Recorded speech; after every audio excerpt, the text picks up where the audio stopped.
You think something is wrong with you, that you're tired, that you lost your way. Time isn't what's stopping you. You have an excess of excuses. You say you're tired, but there are people training at 6 in the morning before work, and others training at night after a full day. Do you really think they aren't tired? The problem isn't time, it's comfort. It's the fear of discovering what you're actually capable of. This isn't about what you say you want. It's about how much you're willing to do. If you want it, you act. If you don't, there's always an excuse. Today you have 2 options. Stay the same and rest, or get up and face it. Today I'm giving you 5 tips that could change your life. When a decision comes before fatigue. There's a very common lie we tell ourselves when we quit something. I couldn't keep going. Most of the time, that's not true. What really happened is that an uncomfortable feeling showed up. Fatigue, boredom, frustration, and you chose to obey it. Here's the key point. Feelings are not commands. They're just signals, and yet we let them make decisions for us. The body can keep going much longer than we think. The mind, on the other hand, is designed to save energy. When it detects sustained effort, it looks for an exit, not because continuing is impossible, but because continuing is uncomfortable. If you're not aware of this, you lose control.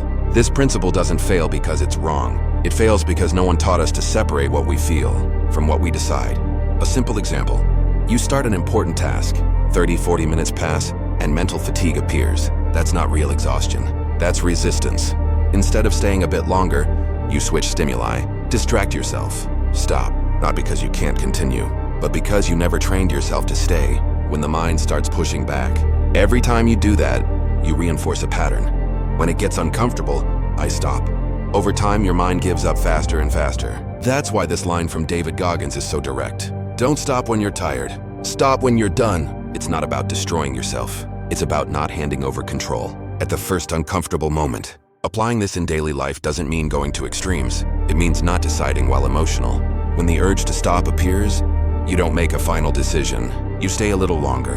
One more block, one more attempt. That small margin is where something important is built. The certainty that not everything you feel has authority over you. This isn't about being ruthless. It's about being responsible. Responsible for not quitting at the first internal conversation. Responsible for not obeying every discomfort. Responsible for staying a bit longer where you used to leave. Because the problem is almost never physical. The real problem is who is making the decisions when it starts to hurt. 2. When you don't choose, comfort chooses for you. Most people don't fail because they lack ability.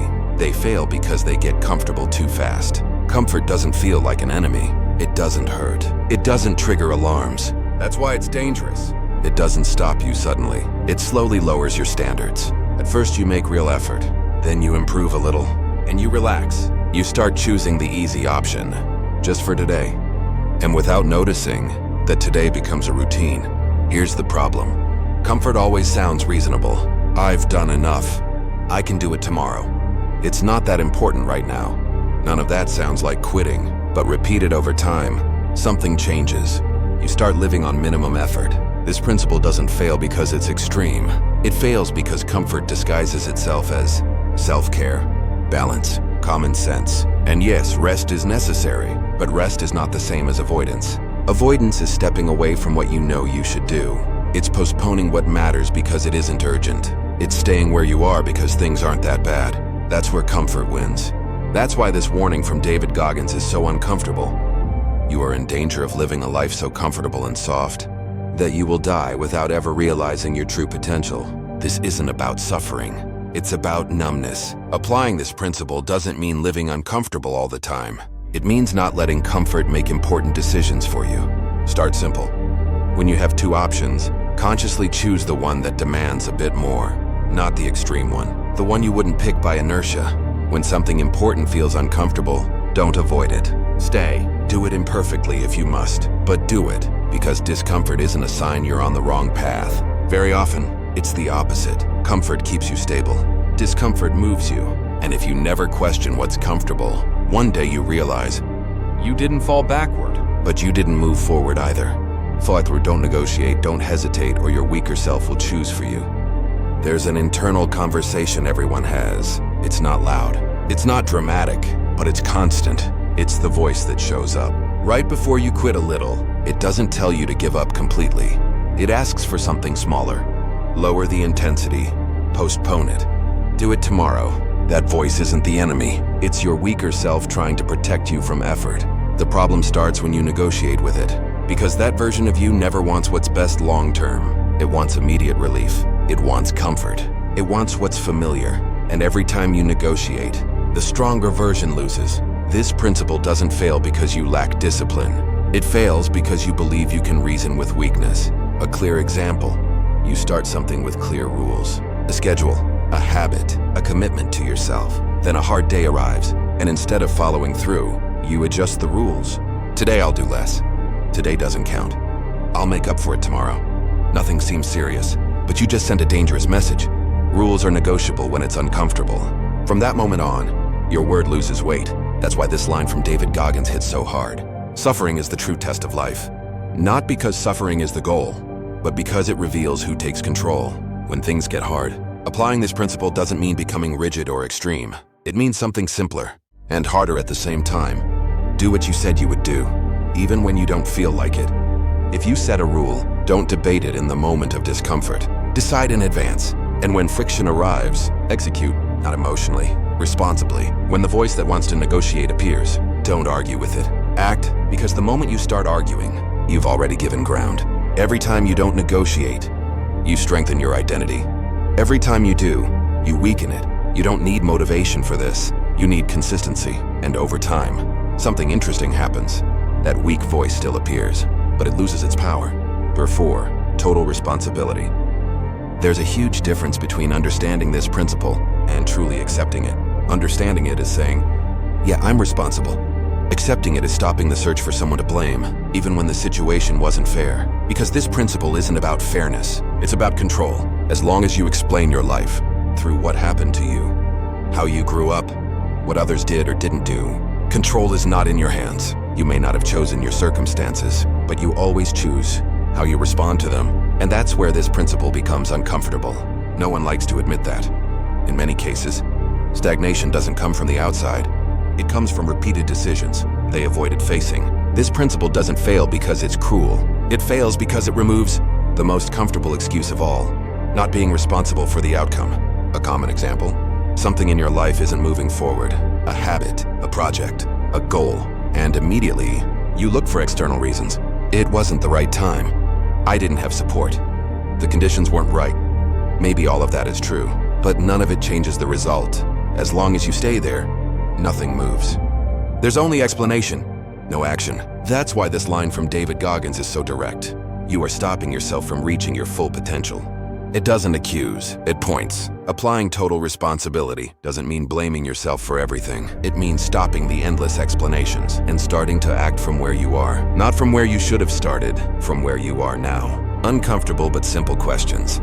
What can I do today with what I have? What part of this actually depends on me? What am I avoiding taking responsibility for? When you make that shift, something aligns. You stop fighting the past. You stop waiting for ideal conditions. You start moving. Total responsibility doesn't add weight. It gives you power. Because the moment you stop blaming is the moment you take control back.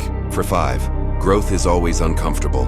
There's a signal most people misunderstand: discomfort. When something starts to feel uncomfortable, most people assume they're on the wrong path, that something isn't working, that it's better to stop, change direction, find another option. But very often, that discomfort isn't a warning, it is the process. Real growth doesn't feel good. While it's happening, it doesn't feel clear, it doesn't feel comfortable.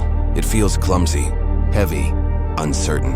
And this is where the principle breaks for most people, because we're taught to move forward only when we feel good, when in reality, moving forward often feels bad at first. This principle doesn't fail because people are weak. It fails because no one taught us how to tolerate discomfort without escaping it. A simple example: you try to learn something new. At the beginning, you feel slow, awkward, incompetent, and instead of staying with that feeling, you quit. Not because you can't learn, but because you can't tolerate feeling bad at something. Another example: you try to change a habit. The first days feel off, unnatural, uncomfortable. And instead of accepting that phase, you interpret it as proof that this isn't for me. That's where most people turn back. That's why this quote from David Goggins is so clear. Suffering is the true test of life.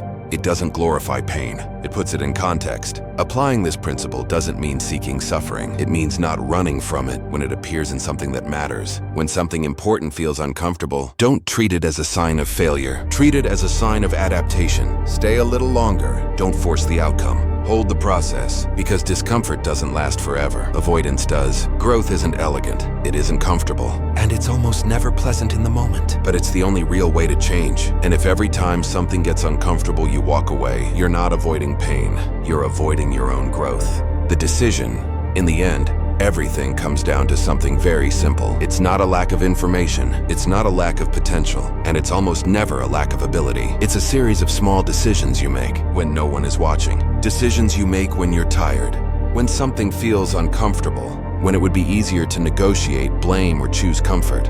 In those moments, there is no motivation, no inspiring quotes. It's just you and the decision. You can keep living by reacting to how you feel, or you can start deciding who's in control. When things get difficult, no one is going to force you. No one is going to push you. But every time you choose not to run, every time you choose not to negotiate, every time you choose to stay just a little longer, something changes. Not outside, inside. And even if you don't see it today, that's what ultimately defines the kind of person you become. If you liked this, don't forget to leave a like and subscribe so you don't miss the next videos. And if you have any questions, or a topic you'd like us to talk about, leave it in the comments. Now take a few minutes and think, what didn't I do today that I could have done? And how could I make that small change tomorrow? Now take a few minutes and ask yourself, what didn't I do today that I could have done? And how could I turn that into a small change tomorrow?